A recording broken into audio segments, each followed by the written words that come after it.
Hi friends, എല്ലാവർക്കും എൻ്റെ ചാനലിലേക്ക് സ്വാഗതം. ഇന്ന് എൻ്റെ ഡ്രൈവേഴ്സ് ആവശ്യപ്പെട്ട അനുസരിച്ച് ഞാനൊരു അച്ചാറിൻ്റെ റെസിപ്പിയാണ് കാണിച്ചിരുന്നത്. പലർക്കും അച്ചാറിട്ട ശരിയാവത്തില്ല എന്നൊക്കെ പറയുന്നത് ഞാൻ കേട്ടിട്ടുണ്ട്. പക്ഷെ ഒരു പ്രയാസവും ഇല്ല. നമുക്കിത് മാങ്ങയുടെ അച്ചാറാണ് ഇന്ന് ഉണ്ടാക്കാൻ പോകുന്നത്. എനിക്ക് കുറച്ച് മാങ്ങ കിട്ടി. അപ്പോൾ നമ്മൾ ആദ്യമേ തന്നെ മാങ്ങ നല്ല വൃത്തിയായിട്ട് കഴുകുക. അതിൻ്റെ തൊലി ചെത്തി കളയേണ്ട കാര്യമില്ല. നമുക്കിത് ഏത് ഷേപ്പിലാണെന്ന് വെച്ചാൽ വലിപ്പം അനുസരിച്ച് വേണമെങ്കിൽ വലിപ്പം ചെറുപ്പം അനുസരിച്ച് അവരൊരു ഇഷ്ടത്തിന് കട്ട് ചെയ്യാവുന്നതാണ്. അപ്പോൾ ഞാനിതെല്ലാം കട്ട് ചെയ്തെടുത്തിട്ട് ഇത് 4 മാങ്ങ അരിഞ്ഞെടുത്തതാണ്. ഇനി നമുക്കിതിന് വേണ്ടുന്ന ചേരുവകൾ എന്തെല്ലാമെന്ന് നോക്കാം.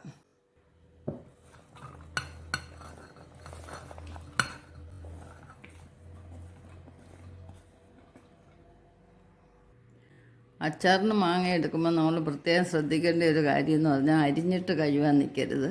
കഴുകിയതിന് ശേഷം അത് വെള്ളമെല്ലാം തോന്നതിന് ശേഷം മാത്രം അരിഞ്ഞെടുക്കുക.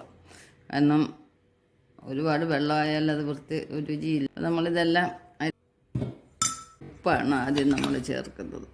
ഉപ്പ് ആദ്യം ചേർക്കുന്നത് കൊണ്ടുകൂടി മാങ്ങയിലെ വെള്ളമെല്ലാം ഇറങ്ങി വരാനുള്ള ഒരു മാർഗ്ഗമാണ് ഉപ്പ് ചേർക്കുന്നത്.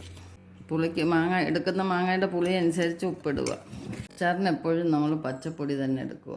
മുളക് പൊടിയാണ് അവരവരുടെ എരിവിനനുസരിച്ച് ഇടാവുന്നതാണ്.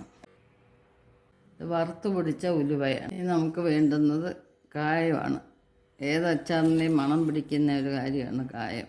നമുക്ക് ആവശ്യത്തിനനുസരിച്ച് ഇടാം. ഇത് കായം പൊടിച്ചതാണ്. കായം പൊടിയായിട്ട് ഉപയോഗിക്കുന്നത് പൊടിയെടുക്കാവുന്നതാണ്. ഇതിനാകുമ്പോൾ ഒന്നുകൂടെ നല്ല ഫ്രഷ്നെസ് ഉണ്ടാവും. ഇനി കടുക് വറുത്തതിടുകയാണ്.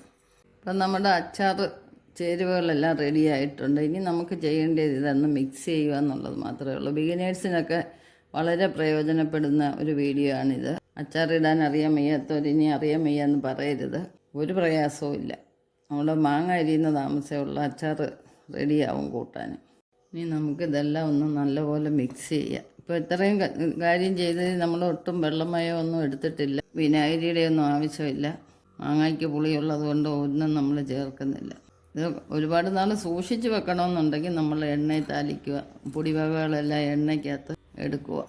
അപ്പോൾ ആ എണ്ണമയം കൊണ്ട് നമുക്ക് കേടുകൂടാതിരിക്കും. പിന്നെ മാങ്ങയുടെ ഒരു ചൊനയുണ്ട്, അതാണ് ഇതിൻ്റെ ഏറ്റവും വലിയ പ്രിസർവേറ്റീവ്.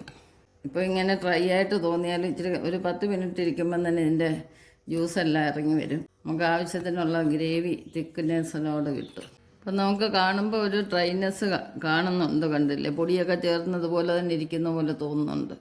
ഇത് നമ്മളൊന്ന് പുരട്ടിയിട്ട് ഒരു 10 മിനിറ്റ് വെക്കുമ്പോൾ തന്നെ ഇതിൻ്റെ ജ്യൂസ് ഇറങ്ങിയിട്ട് നല്ലൊരു ടെക്സ്ചർ കിട്ടും നമുക്ക്, കണ്ടില്ലേ? അപ്പം ഇത് പൊടി പുരണ്ടിരിക്കുകയാണ്. നമുക്കൊരു 10 മിനിറ്റ് റെസ്റ്റ് ചെയ്യാൻ വെക്കാം. 10 മിനിറ്റ് കഴിഞ്ഞ് നമ്മളിനി ഇതൊന്ന് ഇളക്കി നോക്കാം. കണ്ടില്ലേ, നല്ലപോലെ ഗ്രേവി ആയിട്ടുണ്ട്. അപ്പോൾ ഫ്രണ്ട്സ്, ഈ വീഡിയോ എല്ലാവർക്കും ഇഷ്ടപ്പെട്ടെന്ന് വിചാരിക്കുന്നു. ഇതുവരെ സബ്സ്ക്രൈബ് ചെയ്തിട്ടില്ലാത്തവർ സബ്സ്ക്രൈബ് ചെയ്യുക. ഇനി ഇത് നമുക്ക് എയർ ടൈറ്റ് ആയിട്ടുള്ള കുപ്പിയിൽ വെള്ളമയം ഇല്ലാതെ ഇട്ട് അടച്ചു വെക്കണം നമ്മൾ, ഉണ്ടല്ലേ? ഇനി ഇരിക്കുന്തോറും നമുക്ക് വെള്ളം ഊറി വരും. ഒട്ടും വെള്ളമയം ഇല്ലാതെ തന്നെ വേണം അച്ചാറിടാൻ. മാങ്ങയിലെ ജ്യൂസ് മാത്രം മതി അതിൻ്റെ ഗ്രേവിക്ക് തിക്നെസ് വരാൻ, കണ്ടില്ലേ? നെക്സ്റ്റ് ഒരു വെറൈറ്റി ആയിട്ട് അടുത്ത വീഡിയോയിൽ കാണാം. എല്ലാവർക്കും ശുഭദിനം ആശംസിച്ചുകൊണ്ട് ബൈ ബൈ.